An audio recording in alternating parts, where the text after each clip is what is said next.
Bonjour, voici la deuxième vidéo sur la série de soumission à l'autorité. Nous sommes dans Romains chapitre 13 du verset 1 jusqu'au verset 7. Je lis au nom de Jésus-Christ. La parole de Dieu nous dit que toute personne soit soumise aux autorités supérieures. Car il n'y a point d'autorité qui ne vienne de Dieu. Et les autorités qui existent ont été instituées de Dieu. C'est pourquoi celui qui s'oppose à l'autorité résiste à l'ordre de Dieu établi. Et ceux qui résistent attirent une condamnation sur eux-mêmes. Je m'arrête là. Il n'est pas bon de résister à l'autorité établie. Car la Bible nous dit ici que toute autorité est établie par Dieu. Résister à une autorité, c'est résister à Dieu lui-même qui établit cette autorité. Il faut pas se leurrer. Nous voyons des personnes devant nous, mais nous oublions que ces personnes sont établies par Dieu. Mais lorsque nous résistons à l'autorité établie, c'est à Dieu lui-même que nous résistons. Et cela ne nous porte pas bonheur. C'est écrit ici. Il dit, c'est pourquoi celui qui s'oppose à l'autorité résiste à l'ordre que Dieu a établi, et ceux qui résistent attireront une condamnation sur eux-mêmes. Mes frères et sœurs, est-ce que nous venons dans la maison de Dieu pour venir chercher la malédiction, ou alors nous venons dans la maison de Dieu pour venir chercher notre bénédiction, pour venir chercher notre délivrance, pour venir chercher la croissance spirituelle? De quel camp sommes-nous? Le camp du diable qui a résisté à Dieu, c'est ce que nous voulons reproduire. Pourquoi c'est si difficile d'obéir à la volonté de Dieu qu'à celle de Satan? Changeons d'attitude. Cela ne nous bénit pas. Dieu m'a fait ressentir sa douleur. Je lui disais, Seigneur, j'ai compris. J'ai trop mal au cœur. Maintenant, lâche-moi. J'ai compris. Mais c'est mauvais. C'est très mauvais, mes chers frères et sœurs. Au verset 3, la Bible dit, ce n'est pas pour une bonne action, c'est pour une mauvaise que les magistrats sont à redouter. Veux-tu ne pas craindre l'autorité? Fais le bien et tu auras son approbation. Ceux qui refusent qu'on les reprenne, qu'on les réprimande, si vous ne voulez pas de réprimande en tant qu'enfant de Dieu, disciple du Seigneur, étant dans une église, faites le bien, obéissez, et le pasteur ne va pas vous réprimander. Faites le bien là où vous êtes à la chorale. Ne venez pas contrarier votre chef de chorale. Ne venez pas contrarier votre pasteur de jeunes. Ne venez pas contrarier le leader des moniteurs de dimanche. Ne venez pas contrarier vos leaders. Si vous les contrariez, ils vont vous reprendre. Mais si vous ne voulez pas être repris, mais faites du bien, obéissez et vous ne serez pas repris. Vous ne voulez pas qu'on vous reprenne, mais vous voulez marcher dans le mépris de l'autorité. Vous voulez marcher dans la désobéissance et vous vous plaignez parce qu'on vous reprend. Si vous ne voulez pas être repris, faites la volonté de Dieu. C'est ce que le Seigneur dit ici. Il dit, verset 4, le magistrat est serviteur de Dieu pour ton bien. Mais si tu fais le mal, crains, car ce n'est pas en vain qu'il porte l'épée, étant serviteur de Dieu pour exercer la vengeance et punir celui qui fait le mal. Si tu ne veux pas qu'on te reprenne, si tu ne veux pas qu'on te gronde, si tu ne veux pas avoir les conséquences de la désobéissance, conduis-toi bien dans la maison de Dieu. Vous vous conduisez mal et lorsqu'on vous reprend, ça devient un problème. Vous ne voulez pas être repris, ne vous conduisez pas mal. Soyez obéissants, soyez soumis. Alléluia, soyez respectueux. Il n'y a plus de respect dans la maison de Dieu. Le respect n'existe plus. On parle au pasteur comme son chiffon. On se mesure à son pasteur comme son égal. Mais pourtant, c'est une autorité. Tu es dans un département. Le chef du département te parle. Tu le vois comme ton chiffon. Ce n'est pas une bonne chose, enfant de Dieu. Changeons d'attitude. Ce mauvais caractère déplaît à notre Seigneur, celui qui a payé le prix à la croix de Golgotha pour nous sauver la vie, celui qui nous a rachetés à la croix de Golgotha. Il est fâché, il n'est pas du tout content. Ne soyons pas des rebelles dans la maison de Dieu. Ne soyons pas des ingrats. Soyons reconnaissants du prix que le Seigneur Jésus-Christ a payé à la croix de Golgotha pour nous.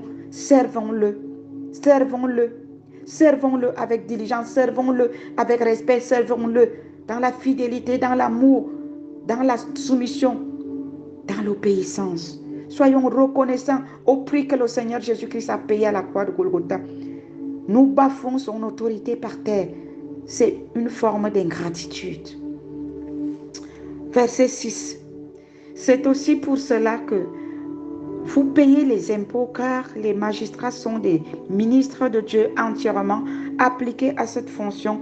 Rendez à tout ce qui leur est dû l'impôt, à qui vous devez l'impôt. Nous devons du respect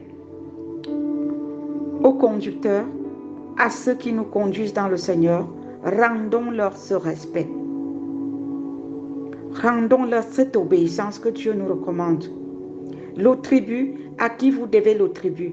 La crainte, à qui vous devez la crainte. L'honneur, à qui vous devez l'honneur. Alléluia. Rendons l'honneur à ceux qui nous dirigent dans le Seigneur. Ayons crainte de l'Éternel notre Dieu. Respectons ceux qui sont en position d'autorité dans sa maison, ceux qui nous dirigent. C'est pour notre bien. Ce n'est pas une faiblesse. Ce n'est pas parce que nous ne sommes pas capables de parler, mais c'est par crainte du nom du Seigneur que nous le faisons et que nous devons le faire. Est-ce que vous pensez que si Josué avait été un Alexandre à côté de Moïse, il allait gagner la terre promise? Non, il a appris au pied de Moïse et cela lui a coûté une promotion spirituelle qui lui a permis de gagner la terre promise pendant que les désobéissants sont morts dans le désert. Mais lui, il a survécu et il a hérité la terre promise. Soyons des Josué et non des Alexandres, ceux-là qui ont donné du tort, du fil à retordre à Paul dans son ministère. Les Alexandres, c'est ceux-là qui vous contrarient, c'est ceux-là qui se passent pour des pasteurs quand vous, à votre insu, vous donnez une instruction, il reste donner d'autres instructions par derrière pour déstabiliser l'œuvre de Dieu, pour déstabiliser le ministère. Et vous qui les écoutez, vous-même vous devenez des Alexandres. Aaron a fabriqué le veau d'or. Et Aaron et ceux qui l'ont suivi dans son veau d'or, ils sont tombés dans la malédiction. Il a fallu encore que Moïse vienne intercéder, vienne plaider leur cause devant Dieu pour qu'ils soient pardonnés. Pourquoi donnons-nous tant de travail à nos conducteurs? Ils ont mieux que ça à faire pour notre avantage. L'autant qu'ils intercèdent pour notre désobéissance, l'autant qu'ils intercèdent pour que Dieu ôte la malédiction sur nous. C'est un temps qu'ils peuvent bien mettre à profit pour qu'ils reçoivent la direction du Seigneur pour nous, pour notre bien. Mes frères et sœurs, changeons d'attitude. Ceci retarde la gloire dernière que Dieu avait promise à son Église en ces fins de temps. Entrons dans les plans de Dieu. Sortons de la désobéissance. Ça nous bloque à tous les niveaux. Ça ne nous apporte pas du bonheur, mais au contraire, ça nous attire le malheur. Ça bloque nos bénédictions. Ça nous empêche de percer dans le surnaturel, d'entrer dans les plans de Dieu, de posséder nos promesses. Enfants de Dieu, ne soyons plus Dieu d'oreille. Soyons obéissants, soyons enseignables, soyons soumis à la parole de Dieu. Soyons soumis aux autorités qui sont établies devant nous. C'est pour notre bien. Toi qui m'entends aujourd'hui, s'il te plaît, mon frère, ma soeur, change d'attitude. C'est pour ton bien. Ne résiste plus à l'autorité. Ne résiste plus à cette voix qui te parle aujourd'hui. Ne confonds pas ma voix avec le Seigneur qui nous parle. Il nous parle à nous tous. Soyons obéissants.